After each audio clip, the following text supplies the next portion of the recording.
Yesterday, we asked if it's big trouble for the Big Ten, but it is not all bad news. You know why, Andy Patton? Because the Michigan Wolverines are putting the league on notice with a big win over St. John's on Monday night. What do you think? Should they be a top 25 team? You are Locked On College Basketball, part of the Locked On Podcast Network. Your team every day.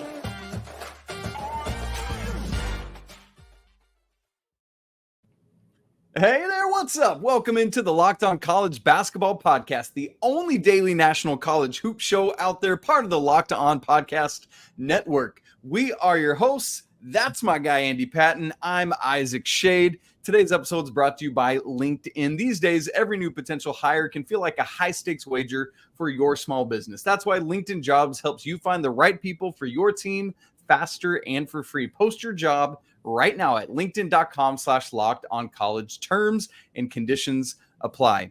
Andy, you and I talk college hoops, texting back and forth all day long, but one of the best places to do it is in our Locked On College Basketball Discord, where you and I are joined by Leaf Tulane and a whole group of college basketball crazies, and we're having a great time. If you want to be part of that, folks, come join us. The link to it is in the show notes.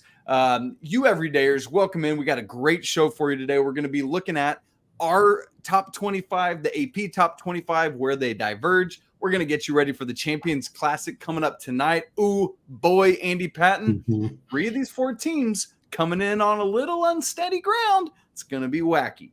Andy, you and I have decided that this season we are going to be joining together, you and I, not just on Mondays, but on Tuesdays. And we're so excited about it. As part of this, we are going to do Tuesday trivia every Tuesday. So, folks, we'll open the show here early with the Tuesday trivia question. We'll answer it later in the show. So today, I'm going to ask it of Andy. Andy, are you ready for this? You don't have to answer now, but I want you to be able to start thinking about it. You ready? Hit me.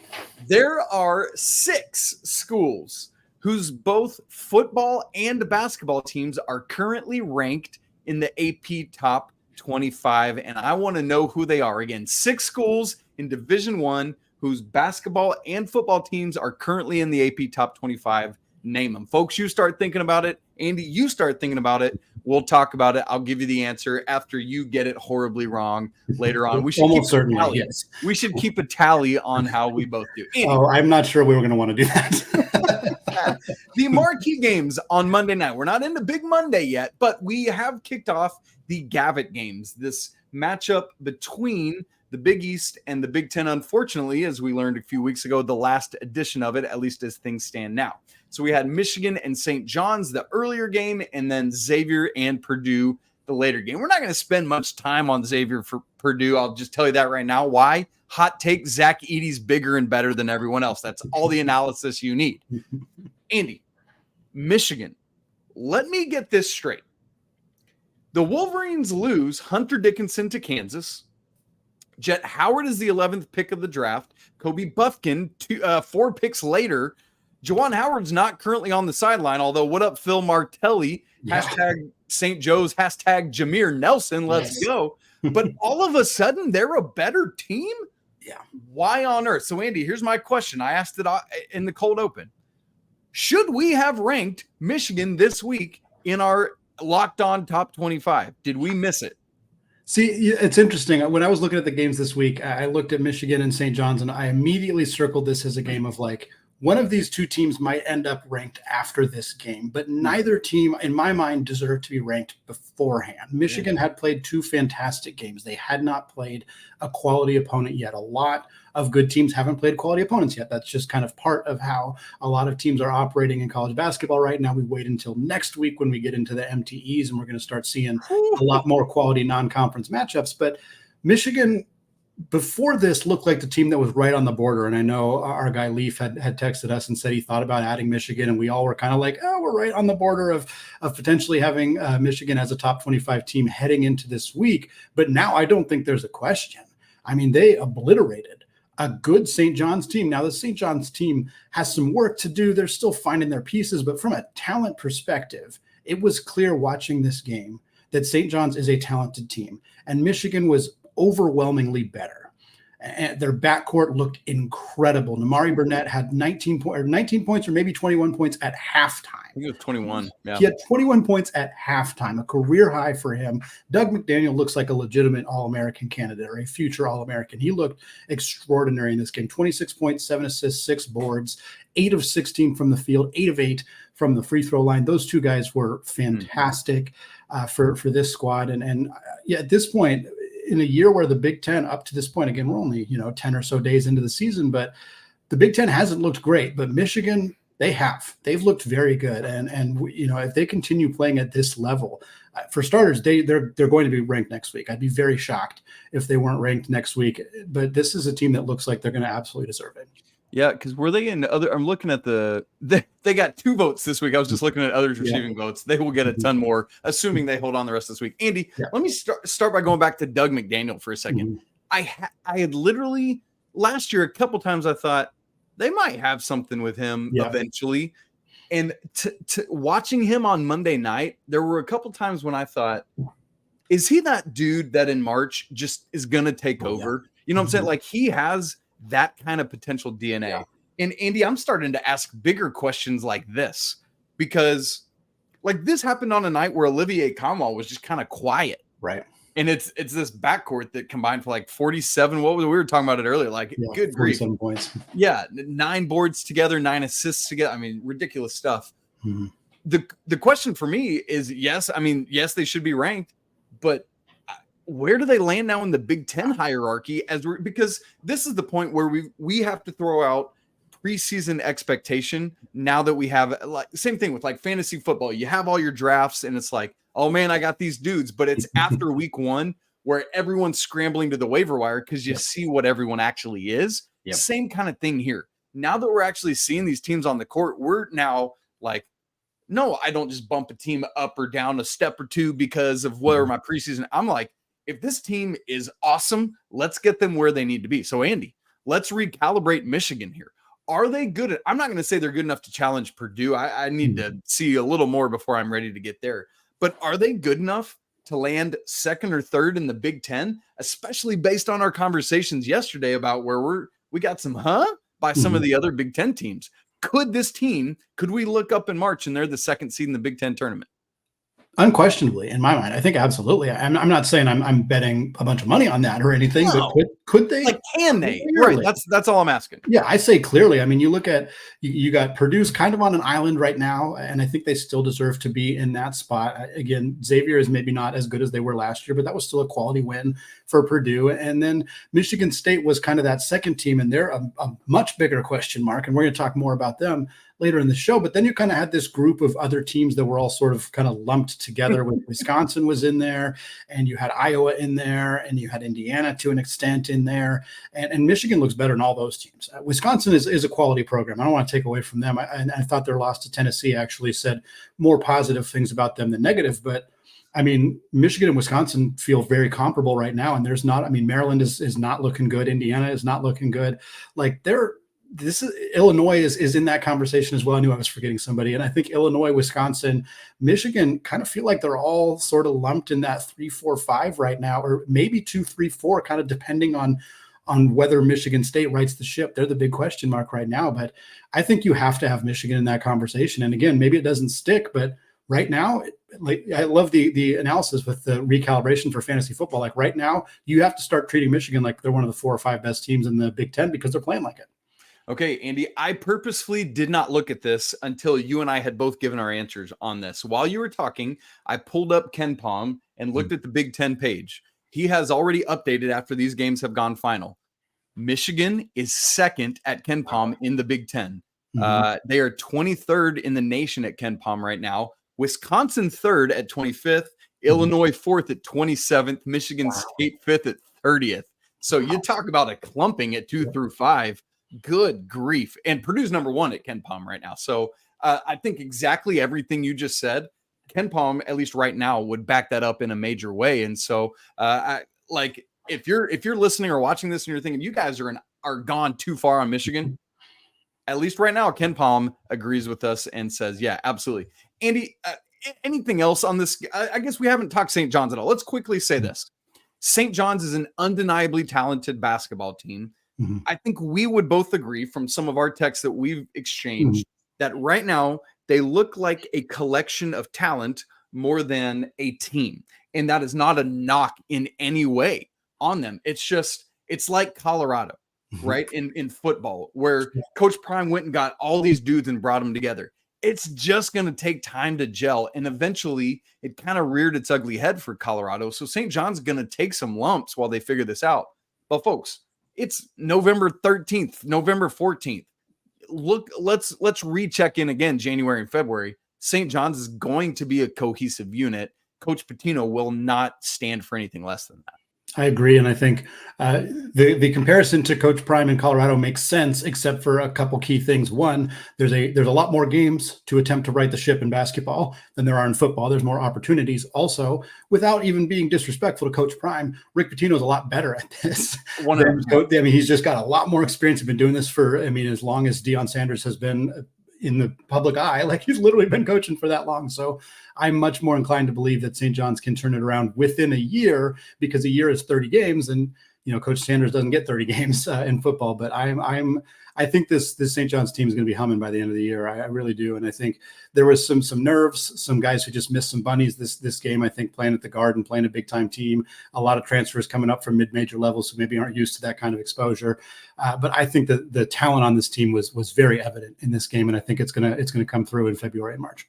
So, Andy, would you say, at least right now, you're not bumping off of any of your preseason thoughts on St. John's? No, I was not really sure where to have St. John's in the preseason, so I haven't really changed my thoughts on that yet. Okay, if would you still put them in the tournament? Yes, I think they're still going to be a tournament team. I think they're going to have to, things are going to have to change between now and then. So it's not like Michigan looks like a tournament team right now, whereas St. John's doesn't necessarily. But I have enough belief in the coaching staff and in the talent on that roster and they get so many good games non-conference, and they're going to get Marquette twice, Creighton twice, UConn twice. They're going to get enough games, really talented games throughout the season, that I think they're going to be cruising by the time they get to March, and they're going to be in the big dance.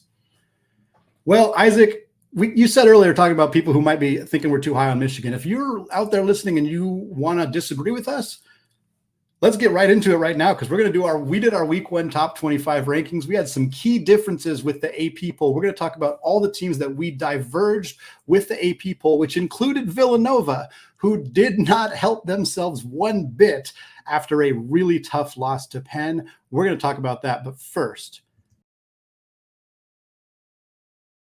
today's episode of Locked On College Basketball is brought to you by Jace Medical. Folks, we spend a lot of time talking together. We get fired up together about those wins, about those losses, about how Michigan looks right now. We're talking who's starting, who's sitting. We're going to talk about that with Villanova, some interesting lineup decisions going on over there. And I'm really thankful that we have that connection. And today, I want our chat to be a little bit more personal. Whether you're on an extended travel or bracing for a weather event or limited by another supply chain shortage, you are covered. Thanks to our partners at Jace Medical, life-saving antibiotics and a long list of daily medications can be ordered in a 1-year supply, even ED generics for Cialis and Viagra prescriptions. Go online right now at jacemedical.com to receive your 12-month supply on your daily medication. Remember to use that promo code LOCKEDON at checkout for a discount as well. A verified customer had this to say about Jace. I am thankful for this service. Supply chain issues caused me to cut pills in half in order to have it. I ordered most of my daily meds with a 1-year supply. I also ordered an antibiotic kit. I feel secure now. Prices are lower than local pharmacies. I highly recommend this for everybody. So if you or someone you love would like to get some peace of mind by having a year's supply of any daily medication, just go to jacemedical.com to see if it's offered for you. And remember to use that promo code LOCKEDON for $20 off your first purchase. All right, Isaac. We talked about how we were doing our Tuesday shows together this week or this year. Part of the reason that we are doing that is because we want to be able to talk about our AP or our top 25s. We are not the AP. There is the AP top 25. We have our own top 25s. It is compiled by myself. We're the LO top 25. LOCBB top 25 doesn't quite have the same ring to it. Top 25s are compiled by myself, Isaac, of course, and then Leaf Tulane, our regular guest on our Thursday shows. The three of us each do our own top 25s. We aggregate them together, come up with our own top 25. And what we're going to do throughout the year is talk about where we differ, where we are different from the AP poll, teams that we're higher on, teams that we're lower on, why we feel that way. This week we had, I think, 6 teams that we had 5 or more spots different than where the AP poll did. But we're going to start with Villanova, because Villanova did not make us look any better, Mr. Shade. We had them 11th. Our aggregate list had Villanova 11th in the country. The AP poll had them 21st. Neither of us are probably going to have them in the top 25 next week because Villanova suffered a loss to Penn in the Ivy League. It was a disastrous performance for Villanova. Justin Moore looked incredible. He did. 25 points, 7 of 18 shooting. He looked like the All-American that people believe he's capable of being. He legitimately looked that good, especially at the end of the game. He had a couple just tremendous threes when Villanova desperately needed them. The rest of the team, Isaac, the rest of those Wildcats, 47 combined points on 15 of 45 shooting, 33% from the field for every not named Justin Moore player on Villanova. Isaac, what the heck happened? Let's go Wildcats. Well,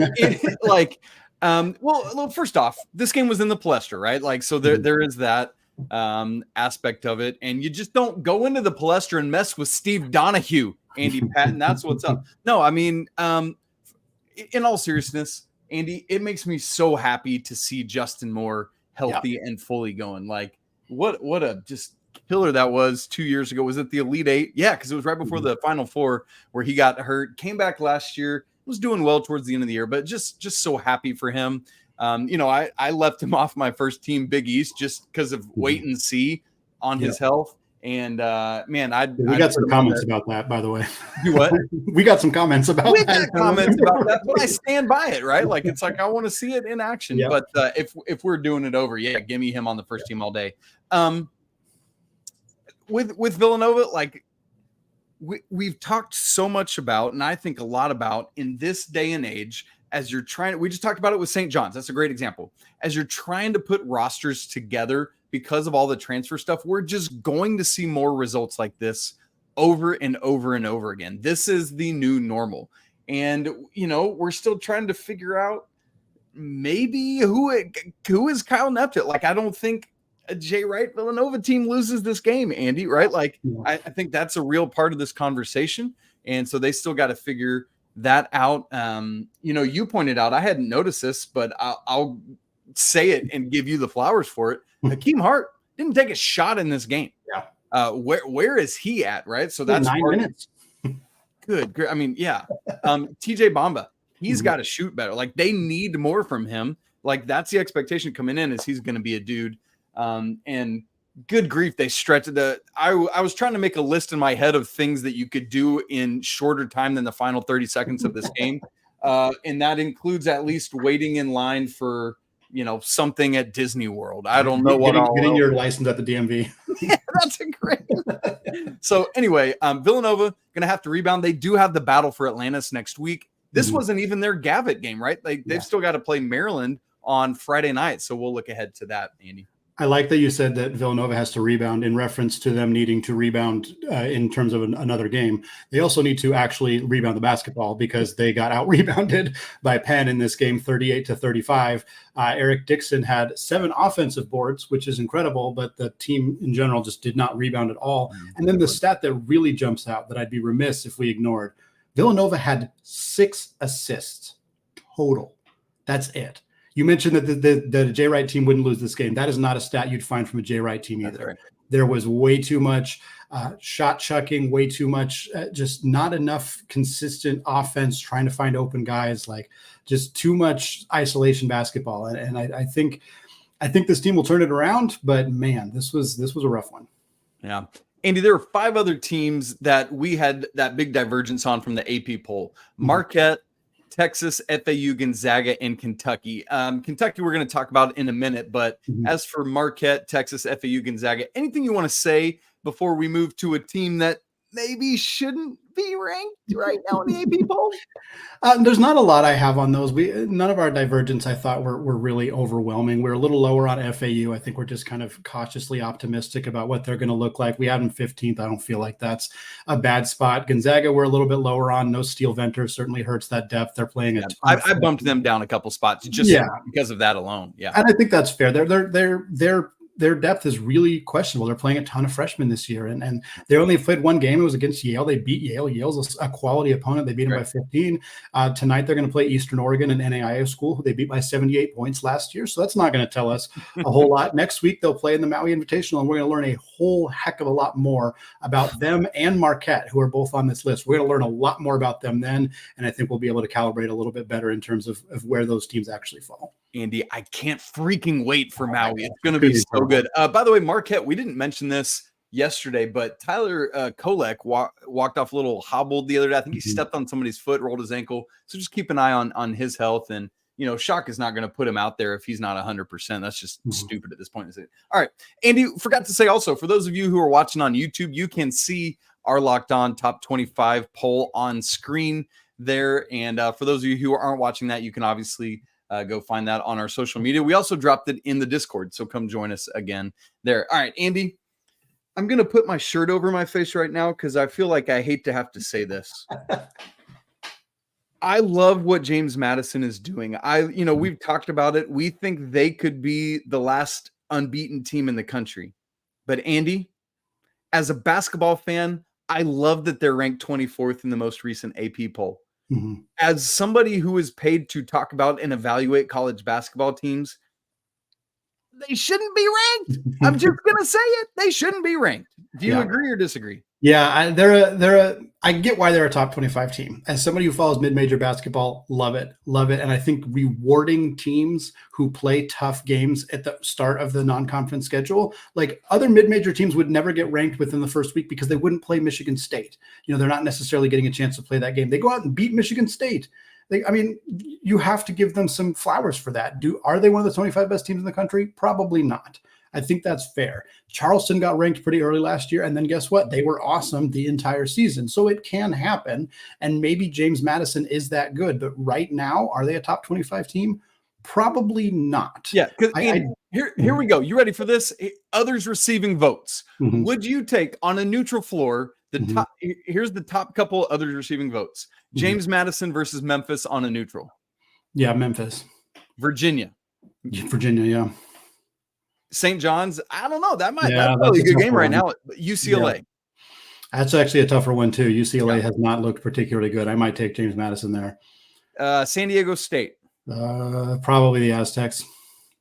St. Mary's. After their loss to Weber State, I'm not so sure, actually. That's another so I think here's what we learned from just that little quick thing. They're in the conversation, but I don't think objectively right now they're one of the 25 best teams in the nation. Right. It's the difference in like the human poll stuff that we talked about. Right. Like I would take Iowa State and Colorado and other teams that aren't ranked over them. Colorado they're 25th. They're right behind Colorado. Them. Yeah, Iowa State and Auburn and other teams like that. Yeah. And Auburn only got 5 votes. They're a better. Yeah. Anyway, I love the prestige of it. And that's the problem. And the reason I compared to the Ken Pom stuff is like he likes the human poll because it takes the subjectivity out of voted. Like, what is the top 25 about?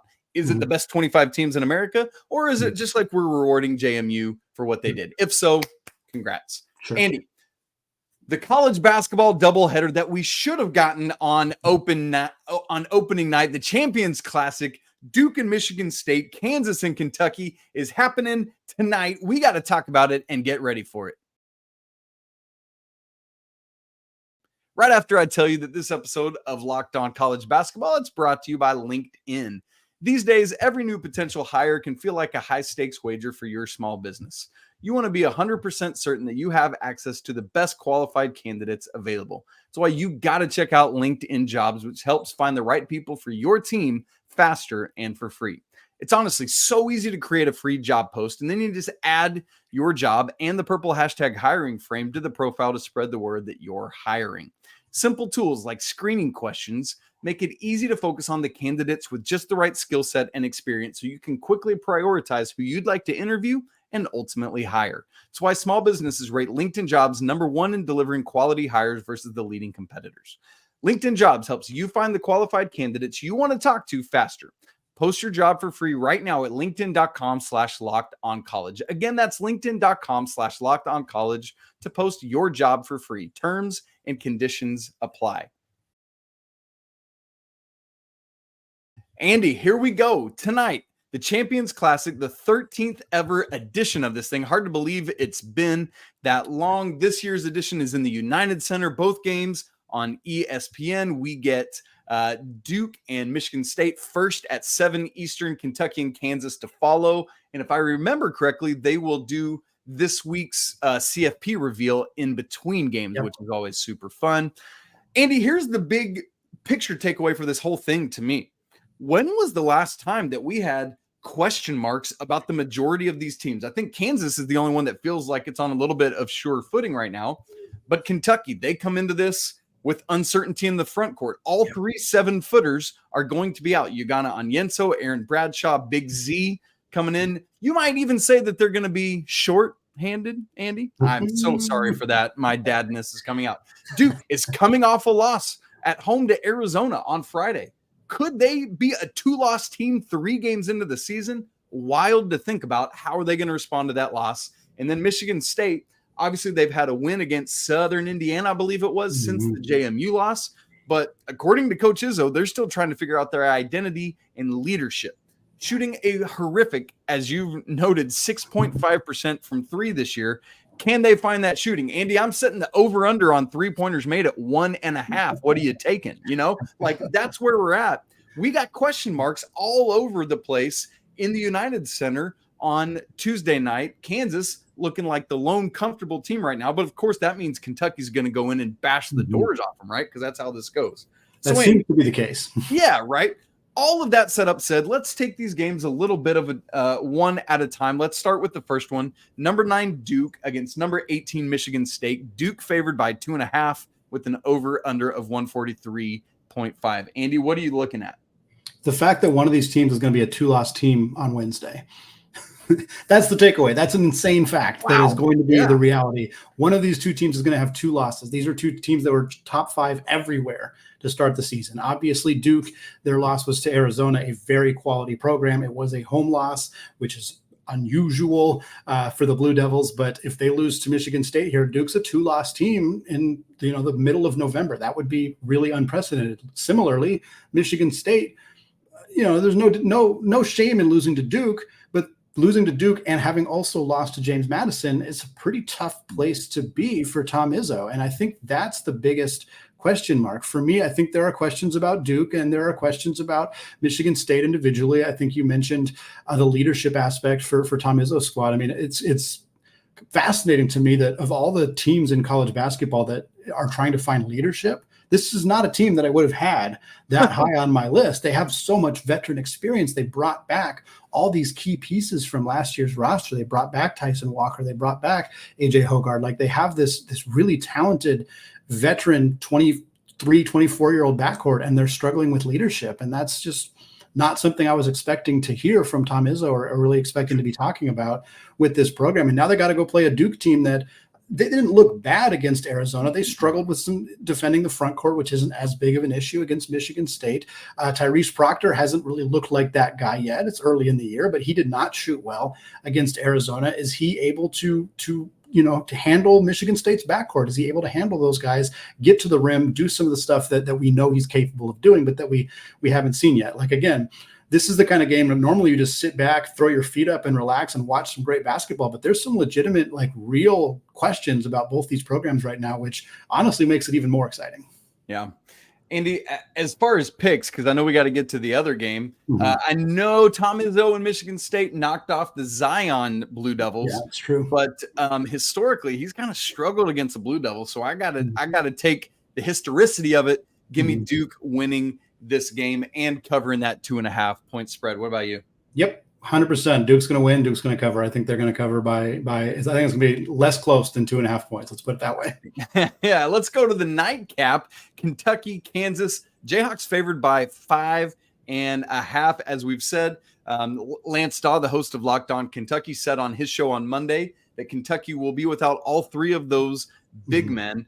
So what you going to do with Hunter Dickinson in the middle? I mean, that's got to be the biggest question of this thing. The young Kentucky backcourt has been good so far. Really curious to see how all that matches up because of Kansas' ability to defend a team. Like, how will the young guards handle that? I think that'll be interesting for them. This is obviously the first real test for Kansas. But, Andy, I know we can't sit and give too much time on this, but I just don't see a world in which this isn't a double-digit victory for the Jayhawks.